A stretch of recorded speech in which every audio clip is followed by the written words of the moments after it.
नमस्कार दोस्तों, कार्तिक मास की आप सभी भक्तों को हार्दिक शुभकामनाएं। आज की इस वीडियो में हम आपको कार्तिक मास महात्म्य का अध्याय 9 सुनाने जा रहे हैं। आज इस वीडियो के माध्यम से हम आपको श्री हरि विष्णु जी की एक कथा सुनाने जा रहे हैं। दोस्तों, हम आपसे अनुरोध करते हैं कि आपने अगर अभी तक इस वीडियो को लाइक नहीं किया है तो एक बार वीडियो को लाइक करके हमारे चैनल को सब्सक्राइब जरूर कर दीजिएगा और कमेंट बॉक्स में जय श्री हरि विष्णु लिखना ना भूलें। आज की अध्याय की शुरुआत जो हम कर रहे हैं वो श्री हरि विष्णु जी की एक सच्ची कथा है। चलिए सुनते हैं श्री विष्णु जी की ये पावन कथा। एक गांव में एक निर्धन जुलाहा दंपति रहा करता था। जुलाहे का नाम था सुंदर और उसकी पत्नी का नाम था लीला। दोनों पति पत्नी अत्यंत परिश्रमी थे। सारा दिन परिश्रम करते, सुंदर सुंदर कपड़े बनाते, किंतु उनको उनके बनाए वस्त्रों की अधिक कीमत नहीं मिल पाती थी। दोनों ही अत्यंत संतोषी स्वभाव के थे। जो मिलता था उसी से संतुष्ट होकर एक टूटी फूटी झोपड़ी में रहकर अपना जीवन निर्वाह कर रहे थे। वह दोनों भगवान श्री कृष्ण के परम भक्त भी थे। दिन भर के परिश्रम के बाद जो भी समय मिलता उसमें दोनों भगवान के भजन कीर्तन में व्यतीत करते थे। सुंदर के पास एक तानपुरा और एक खड़ताल थी। जब दोनों मिलकर भजन गाते तो सुंदर तानपुरा बजाता और लीला खड़ताल। फिर तो दोनों भगवान के भजन में ऐसा खो जाते थे कि उनको अपनी भूख प्यास की चिंता भी नहीं रहती थी। या तो यूं कहें कि तो दोनों संतोषी स्वभाव के ही थे। अपनी दीनहीन अवस्था के लिए उन्होंने कभी भगवान का कोई भी उल्लंघन नहीं दिया और अपने जीवन में हमेशा प्रसन्न और खुश रहते थे। किंतु एक दुख उनको सदा हमेशा दुखता रहता था। उनके कोई संतान नहीं थी, उन्हें संतान का दुख था। इसको लेकर वह सदा हमेशा चिंता करते रहते थे। इसको भी उन्होंने भगवान की लीला समझकर स्वीकार कर लिया था और निष्काम रूप से श्री कृष्ण के प्रेम भक्ति में डूबे रहते। जब उनकी आयु अधिक होने लगी तो एक दिन लीला ने सुंदर से कहा कि हमारी कोई संतान नहीं है। कहते हैं कि संतान के बिना मुक्ति प्राप्त नहीं होती। अब हमारी आयु भी अधिक हो चली है, न जाने कब बुलावा आ जाए। मरने के बाद कौन हमारी चिता को अग्नि देगा और कौन हमारे लिए तर्पण आदि का कार्य करेगा? कैसे हमारी मुक्ति होगी? सुंदर बोला, तू चिंता क्यों करती है? ठाकुर जी है ना, वह सब देखेंगे।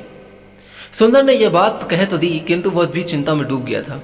तभी उसके मन में एक विचार आया।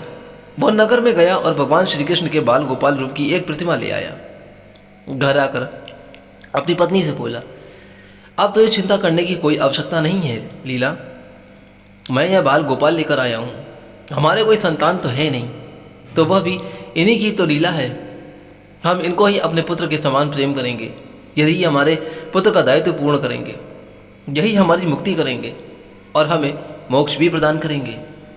सुंदर की बात सुनकर लीला अत्यंत ही प्रसन्न हुई। उसने बाल गोपाल को लेकर अपने हृदय से लगा लिया और बोली, क्या आप बिल्कुल ठीक कह रहे हैं। आज से यही हमारा लल्ला है। दोनों पति पत्नी ने घर में एक कोना साफ करके स्थान बनाया और एक चौकी पर बाल गोपाल को विराजित कर दिया। तब से जुलाहा दंपति का नियम हो गया था कि वह प्रतिदिन बाल गोपाल को स्नान कराते, उनको धुले वस्त्र पहनाते, अपनी संतान की तरह उनको लाड़ प्यार करते, उन्हीं के सामने बैठकर भजन कीर्तन भी करते और वहीं सो जाते। जुलाहा अपने हाथ से बाल गोपाल के लिए सुंदर सुंदर वस्त्र बनाता और उनको पहनाता। इसमें उसको बड़ा ही आनंद आता था। धीरे धीरे दोनों बाल गोपाल को अपनी संतान के समान ही प्रेम करने लगे। लीला का नियम था कि वो प्रतिदिन रोज अपने हाथों से अपने लल्ला को भोजन कराती, तब स्वयं भोजन करती थी। लल्ला को भोजन कराते समय उसको ऐसा ही लगता था कि जैसे मानो वह अपने पुत्र को ही भोजन करा रही है। उन दोनों के निश्चित प्रेम को देखकर करुणा निधान भगवान अत्यंत प्रसन्न हुए और उन्होंने अदृश्य रूप में आकर स्वयं भोजन करना आरंभ कर दिया। लीला जब प्रेम पूर्वक बाल गोपाल को भोजन कराती तो भगवान को प्रतीत होता मानो वह अपनी माँ के हाथों से भोजन कर रहे हैं। उन्हें ऐसा ही लगता था। उनको लीला के हाथ से प्रेम पूर्वक मिलने वाले हर कौर में माँ का प्रेम प्राप्त होता था। लीलाधारी भगवान श्री कृष्ण स्वयं माँ की उस प्रेम लीला के वशीभूत हो गए। किंतु लीला कभी ये जान नहीं पाई कि स्वयं बाल गोपाल उनके हाथ से ही भोजन करते हैं। एक दिन कार्य बहुत अधिक होने के कारण लीला बाल गोपाल को भोजन कराना भूल गई गर्मी का समय था। भरी दोपहरी में दोनों पति पत्नी कार्य करते करते थक गए थे और बिना खाना खाए ही सो गए। उनको सोए हुए कुछ ही देर हुई थी कि उनको एक आवाज़ सुनाई दी, माँ, बाबा, मुझको भूख लगी है। दोनों अचानक हड़बड़ा कर उठ गए। चारों तरफ देखा तो वहाँ कोई भी नहीं था, लेकिन आवाज़ कहाँ से आई उन्हें कुछ समझ में नहीं आया और कुछ दिखाई भी नहीं दिया। तभी लीला को याद हुआ कि उसने अपने लल्ला को भोजन नहीं कराया है। वह दौड़कर लल्ला के पास पहुंची तो देखा कि बाल गोपाल का मुख कुम्हलाया हुआ है। इतना देखते ही दोनों पति पत्नी वहीं उनके चरणों में गिर पड़े। दोनों की आंखों से आंसुओं की धार बह निकली। लीला तुरंत भोजन लेकर आई और न जाने कैसा प्रेम उड़ा कि लल्ला को उठाकर अपनी गोद में बैठा लिया और भोजन कराने लगी। दोनों पति पत्नी रोते जाते और लल्ला को भोजन कराते जाते।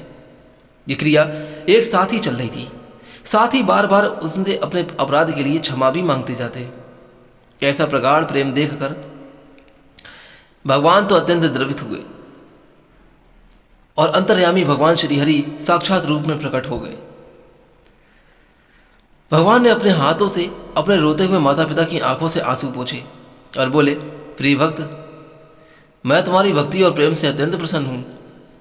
तुम जो चाहो वर मांग लो, मैं तुम्हारी प्रत्येक इच्छा को पूर्ण करूँगा। इतना सुनते ही दोनों भगवान के चरणों में गिर पड़े और बोले कि हे दया निधान, आप हमसे प्रसन्न हैं और स्वयं हमारे सम्मुख उपस्थित हैं। हमारा जीवन तो धन्य हो गया। इससे अधिक हमें और क्या चाहिए प्रभु? इससे अधिक किसी भी वस्तु का भला क्या महत्व हो सकता है? आपकी कृपा हम पर बनी रहे, बस इतनी ही कृपा करें।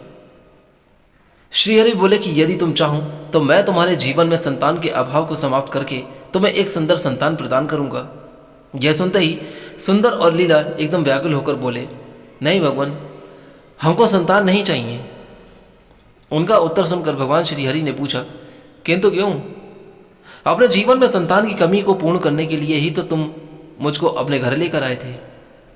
यह सुनकर वह दोनों बोले कि प्रभु, हमको डर है कि यदि हमको संतान प्राप्त हो गई तो हमारा मोह उस संतान के प्रति बढ़ जाएगा और तब हम आपकी सेवा नहीं कर पाएंगे। उनका प्रेम और भक्ति से भरा उत्तर सुनकर करुणा निधान भगवान करुणा से भर उठे। स्वयं भगवान की आंखों से आंसू टपक पड़े। वह बोले कि हे माया बाबा, मैं यहाँ आया था आपके ऋण को उतारने के लिए, किंतु आपने तो मुझको सदा सदा के लिए अपना ऋणी बना लिया। मैं आपके प्रेम का यह ऋण कभी नहीं उतार पाऊंगा। मैं सदा सदा तुम दोनों का ऋणी रहूंगा।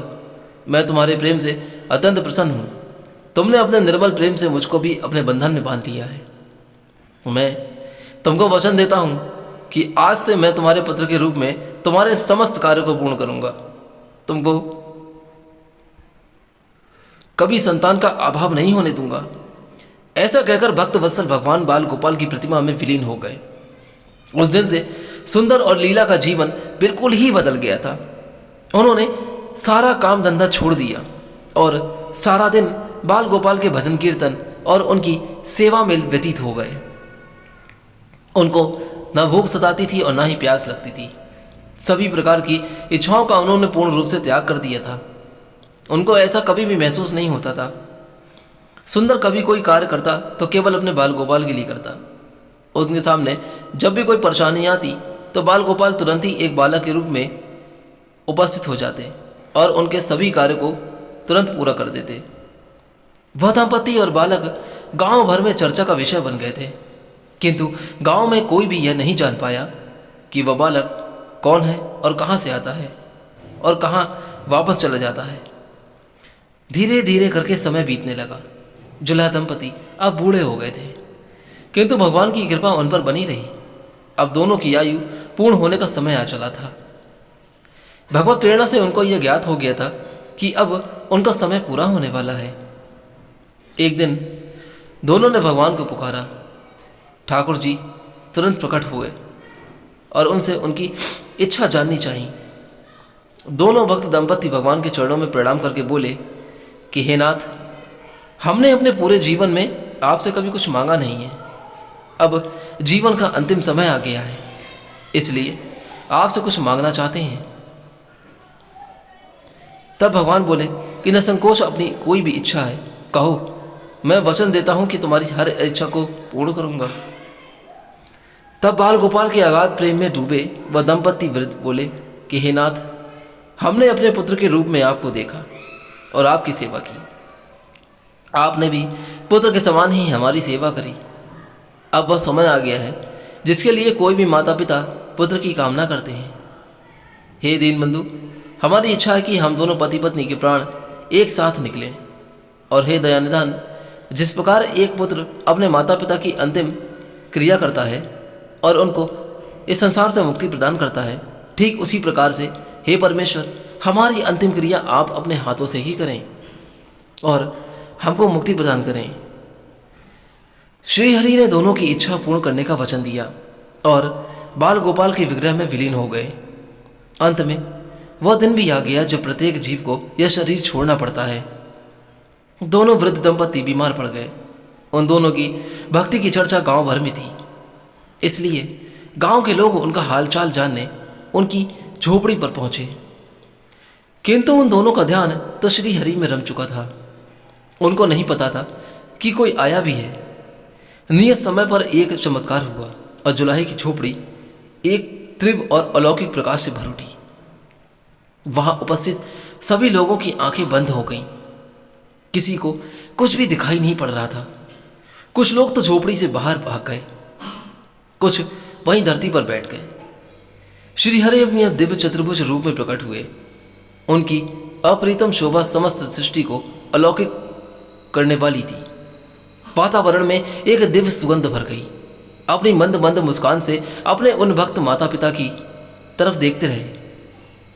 उनका यह दिव्य रूप देख कर दोनों वृद्ध अत्यंत आनंदित हुए। अपने दिव्य दर्शनों ने दोनों को तृप्त करने के बाद करुणा निधान लीलाधारी समस्त सृष्टि के पालनहार भगवान श्री हरि विष्णु जी वहीं उन दोनों के निकट धरती पर ही उनके सिरहाने बैठ गए। भगवान ने उन दोनों भक्त का सर अपनी गोद में रखा, उनके शीश पर प्रेम पूर्वक अपना हाथ रखा। तत्पश्चात अपने हाथों से उनके नेत्र बंद कर दिए। तत्काल ही दोनों के प्राण निकलकर श्री हरि में विलीन हो गए। पंचभूतों से बना शरीर पंचभूतों में ही विलीन हो गया। कुछ समय बाद जब दिव्य प्रकाश का लोप हुआ तो सभी उपस्थित ग्रामीणों ने देखा कि वहां ना तो सुंदर था और ना ही लीला और ना ही बाल गोपाल थे। शेष थे तो मात्र कुछ पुष्प जो धरती पर पड़े थे और एक दिव्य सुगंध जो वातावरण में चारों ओर फैली हुई थी। विस्मित ग्रामीणों ने श्रद्धा से उस धरती को नमन किया। उन पुष्पों को उठाकर शीश से लगाया और सुंदर लीला की भक्ति और गोविंद के नाम का गुणगान करते हुए चलती है। उन पुष्पों को श्री गंगा जी में विसर्जित करने के लिए। तो प्रेम से बोलिए भक्तों, जय श्री हरि विष्णु जी की, जय माता लक्ष्मी की। अब आइए मैं सुनाने जा रहा हूं आपको आज का अध्याय। अब इस अध्याय को आप बिल्कुल ध्यानपूर्वक सुनिएगा। आज का जो अध्याय है, इससे पहले के अध्याय में आपने सुना होगा कि किस प्रकार से देवर्षि नारद जी ने राजा पृथु को कार्तिक मास में पड़ने वाली चतुर्थी व्रत के महात्म्य का वर्णन किया था। जैसा कि आपने हमारे पिछले अध्याय यानी कि कार्तिक मास महात्म्य कथा अध्याय 8 में आपने सुना था। अब आगे का वृत्तांत सुनिए। एक दिन देवर्षि नारद जी ने श्री वेद व्यास जी से पूछा कि हे व्यास जी, ब्रह्मचारी, गृहस्थ, वानप्रस्थी और सन्यासी, इन चारों आश्रमों में गृहस्थ आश्रम ही क्यों सर्वश्रेष्ठ माना गया है? इस बारे में जानने की मेरी प्रबल इच्छा है। तब व्यास जी ने कहा कि हे नारद, जैसे समस्त नदियां समुद्र में जाकर आश्रय पाती हैं और सभी जीव माता का आश्रय पाकर जीवित रहते हैं, ठीक उसी प्रकार भिक्षुक, ब्रह्मचारी, सन्यासी, विद्यार्थी, गुरु पूजक तथा यात्री, ये 6 जीविका रहित होने पर भी गृहस्थों का ही आश्रय पाते हैं। व्यास जी ने कहा कि हे देवर्षि नारद, ध्यान से सुनो। इस संबंध में मैं तुम्हें एक पुरातन इतिहास को सुनाता हूँ। इस इतिहास को तुम ध्यानपूर्वक सुनना। जो तुम पूछ रहे हो वो इसको सुनने के बाद खुद समझ जाओगे। प्राचीन काल में उत्तान पद राजा का उत्तम नामक पुत्र अत्यंत बलवान तथा मदिरा पीने वाला था। राजा रानी दोनों ही स्नेहपूर्वक रहते थे।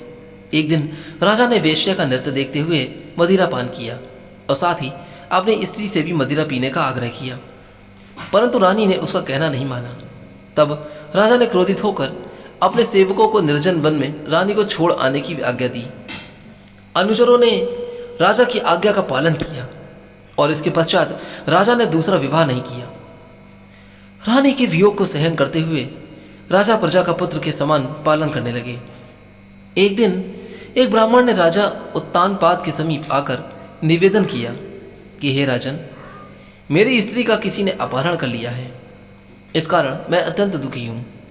आप मेरी पत्नी को तलाश करवाकर मुझे वापस दिलाने की व्यवस्था करें। राजा ने कहा कि महाराज, मुझे नहीं मालूम कि आपकी स्त्री को कौन, किधर और कहाँ ले गया है। इस स्थिति में उसे ढूंढकर कहाँ से ला सकता हूँ। यह सुनकर ब्राह्मण बोला कि राजन, छठा भाग करके के रूप में प्राप्त करने के कारण आप प्रजा के रक्षक हैं।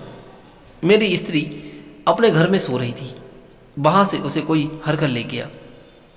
अतएव आपका कर्तव्य बनता है कि आप उसे कहीं से भी ढूंढ कर लेकर आएं। राजा ने कहा कि हे विप्र, मैंने आपकी स्त्री को कभी देखा नहीं और ना ही मैं ये जानता हूँ कि वह कैसे रंग रूप स्वभाव वाली है। तब मैं उसे कैसे खोज सकता हूँ। यह सुनकर के ब्राह्मण बोला कि यद्यपि वह कर्कश स्वभाव की, कठोर वचन बोलने वाली, काले रंग की और कुरूपा है, तथापि मैं उसकी निंदा नहीं करता, क्योंकि वह मेरी पत्नी अर्थात अर्धांगिनी है। यह सुनकर राजा ने कहा कि जब तुम्हारी ऐसी स्त्री कुरूपा और क्रूर स्वभाव की है, तब तुम उसे प्राप्त करके क्या करोगे। उसके स्थान पर मैं तुम्हें अत्यंत सुंदर, शील स्वभाव की अन्य स्त्री दे सकता हूँ।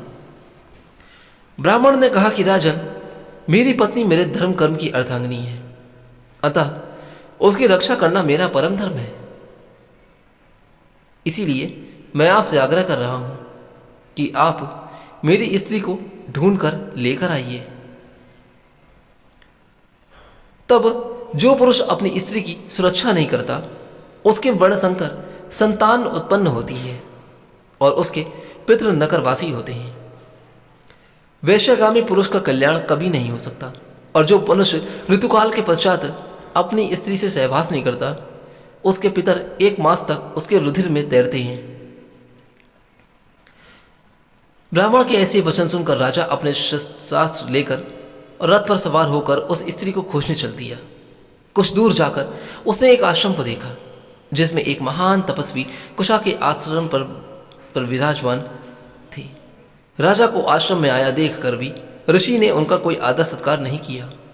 ऋषि कहने लगे, मैं जानता हूं कि तुम राजा उत्तानपाद के पुत्र हो, मगर यहाँ किस कारण से आए हो। राजा ने कहा कि हे मुने, एक ब्राह्मण के घर से कोई उसकी स्त्री को हर कर ले गया है। मैं उसी की खोज में इधर आया हूँ, मगर न जाने तो आपने मुझे अर्घ दिया और ना ही किसी प्रकार का आदर सत्कार। इसका क्या कारण है। ऋषि ने उत्तर दिया कि हे राजन, तुम अर्ध योग्य होते हुए भी इस समय उसके पात्र नहीं हो, क्योंकि तुमने अपनी अपराध स्त्री का वन में त्याग किया है। जहाँ स्त्री का यह धर्म है कि वह तन मन से पति की सेवा करे और उसकी आज्ञाकारी रहे, वही पति का भी यह धर्म है कि वह अपनी पत्नी का यथेचित सम्मान करे। जिस घर में स्त्रियों का मान होता है, वहाँ पर देवताओं का वास होता है। इसके विपरीत जहाँ स्त्रियों का निरादर होता है, वहाँ सुख शांति कभी रहती नहीं। इतना सुनकर राजा अत्यंत लज्जित होकर पूछने लगा कि भगवान, आप भूत, भविष्य और वर्तमान तीनों कालों को जानने वाले हैं, अतएव कृपा करके बताइए कि ब्राह्मण की स्त्री को हरकर कौन और क्यों कहाँ ले गया है। तब ऋषि ने ध्यान धरकर कहा कि राजन, अदिति का पुत्र वलाक नामक राक्षस उस ब्राह्मणी को हरकर उत्तलपलात पर्वत वन में ले गया और तुम उसको ढूंढकर ब्राह्मण का संयोग कराओ। यह सुनकर राजा मुनि को प्रणाम करके अपने रथ पर सवार होकर उत्पलावर्त वन में जा पहुंचा। वहां जाकर राजा ने देखा कि एक स्त्री बिल फल खा रही है। ब्राह्मण ने जैसा बताया था वैसे ही रंग रूप में देखकर राजा ने उसे पहचान लिया और कहा कि हे कल्याणी, तुम कौन हो और इस वन में क्यों आई हो। तब ब्राह्मणी बोली कि मैं अतिरात्र की पुत्री तथा विशाल पुत्र की स्त्री हूँ। मैं अपने घर में सो रही थी कि वलाक नामक राक्षस अपहरण करके मुझको यहाँ से ले आया। यहाँ लाने के बाद उसने ना तो मुझे किसी प्रकार का कष्ट दिया और ना मेरा सतीत्व नष्ट करने का प्रयत्न किया है। इतना होने पर भी अपने पति के वियोग के कारण मैं अत्यंत दुखी हूँ। राजा ने पूछा कि हे ब्राह्मणी, वो राक्षस कहाँ गया है? तब ब्राह्मणी ने बताया कि वह इस वन के आमुक स्थान पर गया है। जहाँ राजा ब्राह्मणी द्वारा बताए स्थान पर पहुंचा तो राजा को देखते ही राजा के चरणों में गिरकर बोला कि राजन, मेरे लिए क्या आ गया है? तब राजा ने कहा कि अरे निशाचर, तू ब्राह्मणी को हरकर क्यों लाया? यदि तू उसके साथ विवाह करना चाहता है तो यह अत्यंत कुरूपा है, और यदि तेरी खाने की इच्छा है तो वैसे कह।